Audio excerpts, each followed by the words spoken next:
ഇന്നത്തെ ക്ലാസ്സിൽ നമ്മൾ പഠിക്കാൻ പോകുന്നത് മറ്റൊരു പ്രധാനപ്പെട്ട ഏതൊരു ബിസിനസ്സുകാരനും അറിഞ്ഞിരിക്കേണ്ട കസ്റ്റമറുടെ കംപ്ലൈൻറ്റ് ഹാൻഡ്ലിംഗ് ബോക്സ്. എന്താണ് നിങ്ങളുടെ കസ്റ്റമർക്കൊരു പ്രശ്നം വന്നു കഴിഞ്ഞാൽ, പ്രോബ്ലം വന്നു കഴിഞ്ഞാൽ അത് ഹാൻഡിൽ ചെയ്യാനുള്ള എന്ത് സംവിധാനമാണ് നിങ്ങളുടെ കയ്യിലുള്ളത്?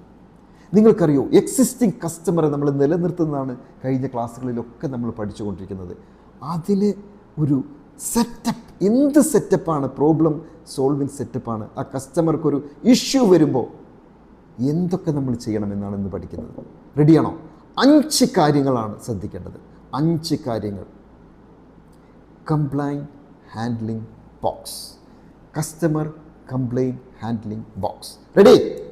ഒന്നാമത്തേതാണ്, നിങ്ങളുടെ കസ്റ്റമറെ, എക്സിസ്റ്റിംഗ് കസ്റ്റമറെ നിലനിർത്തണമെങ്കിൽ നിങ്ങളുടെ പ്രൊഡക്റ്റോ സർവീസിലോ എന്തെങ്കിലും ഒരു കംപ്ലൈൻറ്റോ പരാതിയോ വന്നു കഴിഞ്ഞാൽ അവനിത് എങ്ങനെ അഡ്രസ്സ് ചെയ്യണം, എങ്ങനെ ഇത് കൊടുക്കണം, എവിടെ എത്തിക്കണമെന്ന് കൃത്യമായി അവനെ അറിയിക്കണം. അതിന് വേണ്ടത് ആദ്യത്തെ സ്റ്റെപ്പാണ് 24/7 × 365 ഡേയ്സ് ഉള്ള ടോൾ ഫ്രീ നമ്പർ.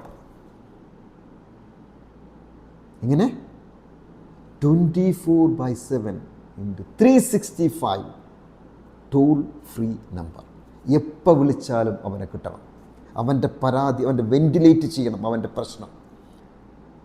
അത് നിങ്ങളുടെ ബിസിനസ്സിലുണ്ടോ? രണ്ടാമത്തേതാണ് address issue. Address the issue as soon as possible. വച്ച് നീട്ടരുത്. എത്രയും പെട്ടെന്നാണോ ആ പ്രശ്നം പരിഹരിക്കപ്പെടുന്നു. Address the issue as soon as possible. അതാണ് രണ്ടാമത്തെ ഹാൻഡ്ലിംഗ് സിസ്റ്റം. നമ്മുടെ കംപ്ലൈൻറ്റ് ഹാൻഡ്ലിംഗ് സിസ്റ്റത്തിൽ ഒന്നാമത് ടോൾ ഫ്രീ നമ്പർ 24/7. രണ്ടാമത്തേത് address the issue as soon as possible. എത്രയും പെട്ടെന്ന് ആ പ്രോബ്ലം നമുക്ക്, ആ ഇഷ്യൂ നമുക്ക് എന്ത് ചെയ്യണം? സോൾവ് ചെയ്യാൻ കഴിയും. ക്ലിയർ ആണോ?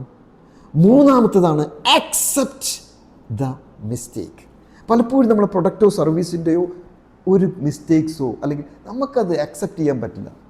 നമ്മളത് വെച്ച് വാദിക്കും കസ്റ്റമറോട്. നെവർ. പ്രോഫിറ്റബിൾ, ഇതൊക്കെ പറയുന്നത് പ്രോഫിറ്റബിൾ കസ്റ്റമറെ കുറിച്ചിട്ടാണ്. മൂന്നാമത്തെ ഏറ്റവും ഇമ്പോർട്ടൻ്റ് ആണ്.